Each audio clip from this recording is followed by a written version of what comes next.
In today's session, we are going to cover the topic of Central Processing Unit. First of all, the various chipsets manufacturers. Originally, it was basically only Intel who supplied the chipsets to be used in motherboards.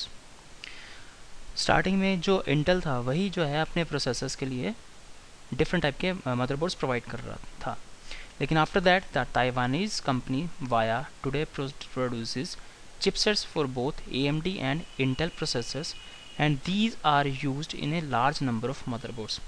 आज की date में क्या है, उसके बाद में Intel के बाद में Taiwanese company like via company है, उसने भी अपने जो है अलग टाइप के जो मदरबोर्ड्स की प्रोडक्शन करनी शुरू कर दी जो कि इंटेल के प्रोसेसर्स और AMD प्रोसेसर्स दोनों के लिए ही कंपैटिबल थे. Then other companies like SIS, NVIDIA, ATI and ALI also produce chipsets but these haven't yet achieved widespread use. इनके बाद में फिर like SIS, NVIDIA, ATI and ALI जैसी कंपनीज ने भी जो है अपने चिपसेट्स डिफरेंट टाइप के प्रोड्यूस करने शुरू किए अलग अलग मदरबोर्ड्स के लिए, लेकिन अभी तक जो है पूरे वर्ल्ड वाइड इनको जो इतनी पॉपुलैरिटी नहीं मिली है. Then there are different type of features available in those motherboards like sound, network and graphics in the chipsets. These extra functionality are typically video card, sound card, modem, network and firewire. Then two ways to greater speed. More power and speed in the CPU, for example from higher clock frequencies. अगर in case हम लोग चाहते हैं कि जो हमारा processor है वो ज़्यादा स्पीड का हो, देन हम लोगों को क्या करना पड़ेगा, उसमें जो क्लॉक फ्रीक्वेंसीज जो है चेक करनी पड़ेंगी, ज़्यादा से ज़्यादा होनी चाहिए. Better exploitation of existing processor power. Even कि हम लोगों को ये भी देखना पड़ेगा कि इसमें जो है हमारे जो प्रोसेसर्स की पावर है उसमें बेटर वे से जो है एक्सप्लॉयटेशन होनी चाहिए. Then next is clock frequencies. All CPUs have a working speed which is regulated by a tiny crystal. हर CPU के अंदर एक स्पीड होती है जो कि एक छोटे से क्रिस्टल के थ्रू जो है रेगुलेट करती है. The crystal is constantly vibrating at a very large number of beats. जिसके अंदर क्रिस्टल होता है बहुत ही हाई स्पीड से जो है वाइब्रेट करता है, जिसको कि हम लोग ये कह सकते हैं कि ये बीट्स पर सेकंड के अकॉर्डिंगली वर्क कर रहा है.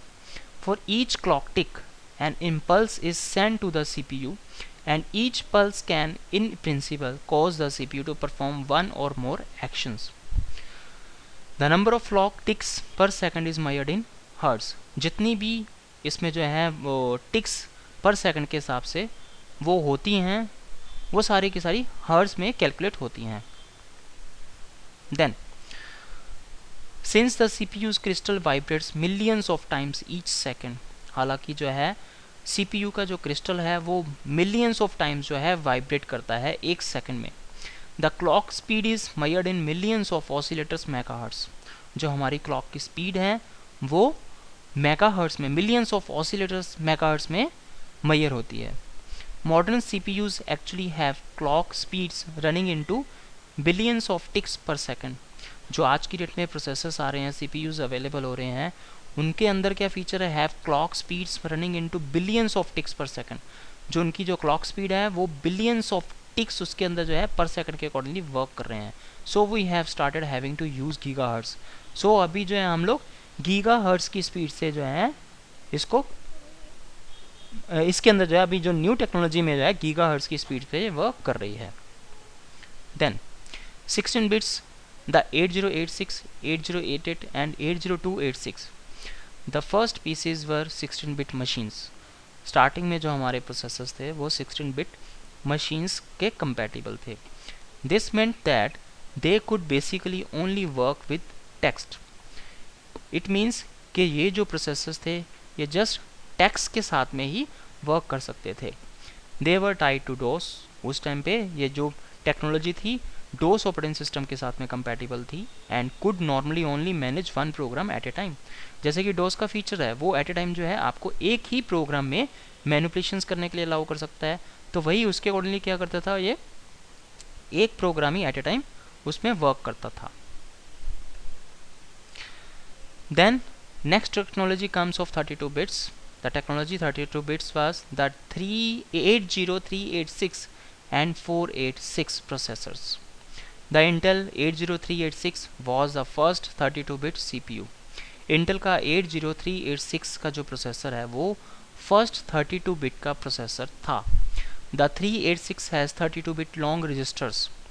जो 386 जो प्रोसेसर है इसके अंदर 32 बिट लॉन्ग रजिस्टर्स हैं and a 32 bit data bus, और इसके अंदर जो है डाटा बस भी 32 बिट की है, सो दैट कि उतनी स्पीड से जो है डाटा की प्रोसेसिंग हो और डाटा ट्रांसफ़र हो सके। But internally and external, both internally and externally, चाहे उसके जो है इंटरनली ऐसा आर्किटेक्चर था, बोथ एक्सटर्नली था, दोनों साइड पे जो 32 बिट के कंपैटिबल था। But for a traditional DOS based PCs it didn't bring about any great revolution. लेकिन जो ट्रेडिशनल डॉस बेस्ड पीसीज थे उनमें ज़्यादा इससे जो है इफ़ेक्ट नहीं हुआ, क्योंकि डॉस जो है वो 32 बिट के इतना कंपैटिबल नहीं था, वो CGI मोड था और उसके अंदर फीचर्स भी उसी के अकॉर्डिंगली ही अवेलेबल थे। Then next is the fourth generation. The fourth generation of Intel CPU was called the 80486। जो फोर्थ जनरेशन है इंटेल के CPUs की वो है 80486। It featured a better implementation of the x86 infrastructure. इसने जो है x86 आर्किटेक्चर की इंस्ट्रक्शन की इम्प्लीमेंटेशन की, विच एग्जीक्यूटेड फास्टर, जिसने कि और ज़्यादा स्पीड से वर्क किया, इन ए मोर रिस्क लाइक मैनर। जैसे कि हम लोगों ने रिस्क और सिस्क डिस्कस करते हैं, इसने जो है और ज़्यादा रिस्क के वे से जो है वर्क किया। The 486 was also the first CPU with built in L1 cache. जो हमारा 486 प्रोसेसर है या फिर 80486 प्रोसेसर जिसको हम लोग बोलते हैं, वो फर्स्ट प्रोसेसर था L1 कैशे के साथ में, जिसके अंदर की L1 कैशे की टेक्नोलॉजी इनबिल्ट थी। Then next is Pentium. In 1993 came the big change to a new architecture. Intel's Pentium was the first 5th generation CPU as with the earlier jumps to next generation. Intel ने जो है 5th generation के CPUs की production करनी शुरू कर दी 1993 में।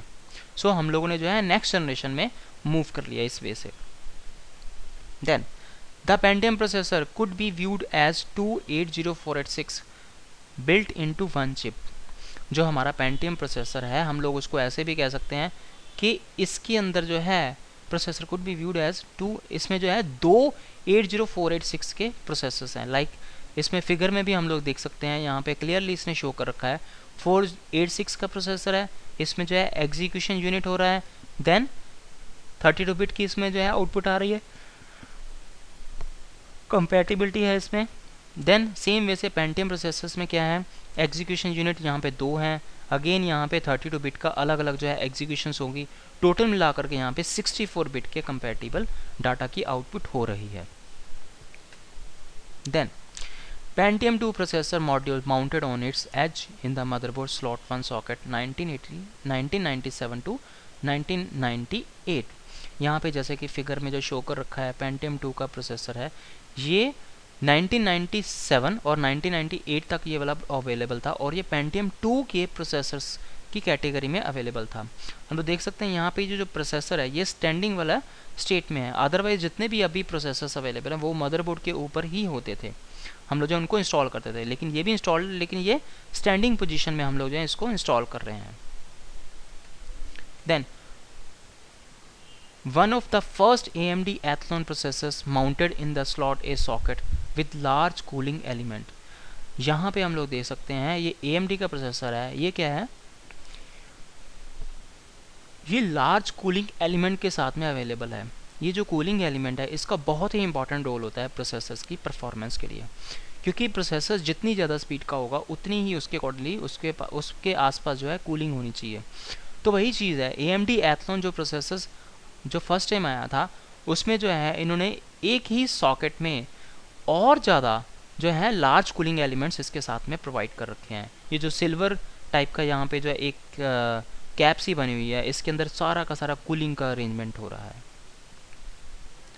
Then Pentium 4 is ready for MP functions, MP for multi-processor functions. Here in the figure we can see Pentium 4 with hyper-threading technology. Then there is a multi-processor ready softwares are available. Like there it has divided into two parts. Like there is a one virtual processor first, then virtual processor 2. So there are two threads. First thread is moving to the virtual processor first, and then thread 2 is moving to the virtual processor 2. So we can say कि यहाँ पे जो है multi processors functions जो हैं available हो रहे हैं. Then next is Opteron Athlon 64. These CPUs has a new design in two areas. ये जो CPUs हैं इसमें जो है न्यू डिज़ाइन है, बिल्कुल टू एरिया, दोनों ही एरियाज़ में बिल्कुल न्यू डिज़ाइन है. The memory controller is integrated in the CPU. जो हमारा मेमोरी कंट्रोलर है वो CPU के इंटीग्रेटेड है. Traditionally this function has been housed in the north bridge. ये ट्रेडिशनली इन द सेंस कि शुरू से ही ये वाला जो फंक्शन है ये नॉर्थ ब्रिज में ही इंस्टॉल होता है, नॉर्थ ब्रिज में ही ये वर्क करता है. But now it is placed inside the processor. लेकिन अब से क्या हुआ, इन्होंने जो है इसको प्रोसेसर के अंदर ही प्लेस कर दिया है. AMD introduces a completely new 64-बिट सेट ऑफ इंस्ट्रक्शंस. AMD ने जो है टोटली न्यू टेक्नोलॉजी को लॉन्च किया जो कि 64-बिट इंस्ट्रक्शंस को फॉलो कर रही है. अदरवाइज हम लोग जो हैं पहले 32-बिट के स्पीड वाले प्रोसेसर्स को यूज़ कर रहे थे, लेकिन AMD ने एथलॉन 64 में जो है सीधी उससे डबल स्पीड वाले जो है प्रोसेसर्स हम लोगों को अवेलेबल करवाए थे. Then in the Athlon 64 the memory controller is located inside the processor. So यहाँ पे हम लोग देख सकते हैं कि एथलॉन 64 जो है यहाँ पे जो इसका मेमोरी कंट्रोलर है वो प्रोसेसर के इनबिल्ट ही है. यहाँ पे फिगर में भी क्लियरली इन्होंने शो कर रखा है integrated DDR controller dual channel 2x64 bit. Then kernel है यहाँ पे लेफ्ट साइड में ब्लैक शेड में एथलॉन 64 कर्नल है. Then 64 KB L1 data cache है. सेम वे से 64 KB L1 इंस्ट्रक्शंस कैशे नीचे है. देन नीचे हाइपर ट्रांसपोर्ट लिंक है. देन 1 MB L2 कैशे यहाँ पे कम्प्लीटली हमारे पास में अवेलेबल है. सो हम लोग ये कह सकते हैं इवन की मार्केट का अगर इनके हम लोग सर्वे करते हैं, अदरवाइज इंटेल टेक्नोलॉजी जो है बहुत पॉपुलर है, इवन कि वो हम लोगों का रिक्वायरमेंट्स के अकॉर्डिंगली हर फीचर अवेलेबल करवा रही है.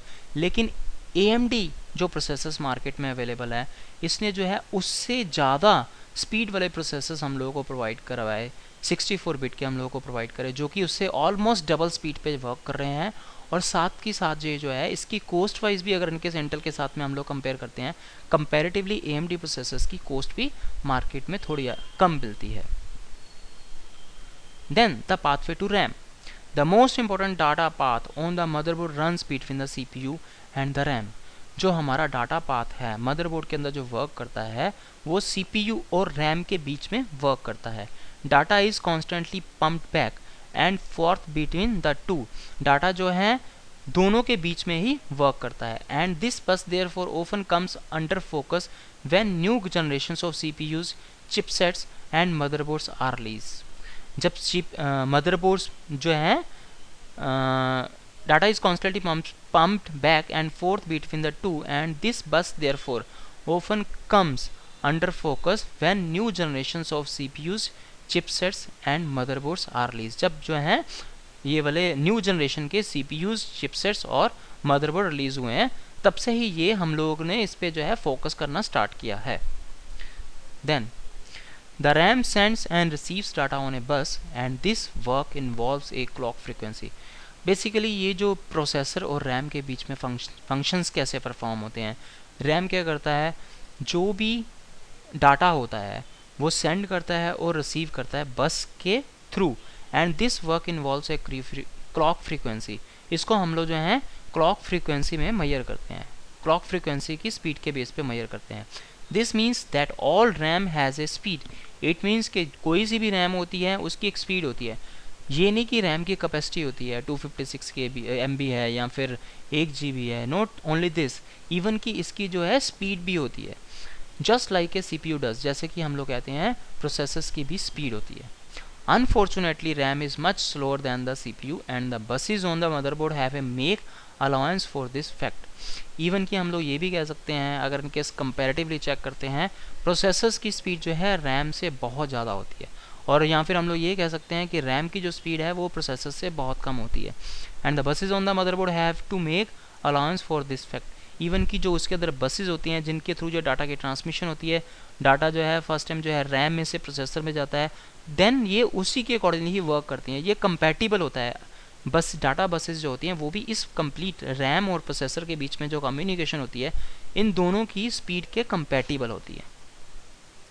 So there is a assignment for us like what is a processor, then what are the different types of Intel processors, processor क्या है, प्रोसेसर का क्या यूज़ है, क्या रोल है प्रोसेसर का, इवन कि देन इंटेल के प्रोसेसर्स कौन कौन से हैं, डिफरेंट टाइप के इंटेल के प्रोसेसर्स कौन से हैं, हम लोगों ने अभी जैसा डिस्कस किया है. इवन कि हम लोगों ने जो है AMD के प्रोसेसर्स भी अभी डिस्कस किए हैं. हम लोगों ने ये भी डिस्कस किया था इंटेल के जो है 32 बिट के प्रोसेसर्स अवेलेबल हैं, देन AMD के जो है साथ के साथ ही 64 बिट के भी प्रोसेसर्स अवेलेबल हैं. So that's all for this today's session.